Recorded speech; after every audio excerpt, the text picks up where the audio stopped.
Ekibiina kya FDC anjudde Emmanuel Eratu okubakwatira bendera mu kulonda okw'okujjuza ekifo ky'omubaka wa Serere okugenda okubeerawo ng'ennaku z'omwezi 23 omwezi ogujja. Eratu nga mu kulonda okuwedde yeesimbawo nga talina kibiina mw'ajjidde, asoose kwasibwa kkaadi ya kibiina n'oluvannyuma n'akwasibwa bendera y'ekibiina emukakasa okuvuganya ku FDC. Bw'abadde amukwasa bendera ne kkaadi y'ekibiina akulira okulonda Boniface Toterebuka Bamwenda agambye nti Eratu ayise mu kakungunta k'ekibiina. Sajja mukukutivu mu byobufuzi mumulabidde ddala nti asaana omulimu agusobola bulungi nnyo. Amuriat asabye abantu b'e Serere okulonda Eratu kubanga yalina obusobozi. The FDC takes this opportunity to call on all Ugandans and indeed particularly the people of Serere to entrust us by electing our candidates.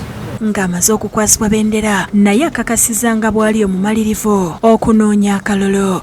This is not my first time to contest. In 2021 I contested, but I came on an independent ticket. I got quite a number of votes, and this time round when I looked at the field again, I realized there's so much work to do and the voters need a leader who is strong, who is capable. Download the app on App Store or Google Play Store now. Vision Digital Experience, the future of media.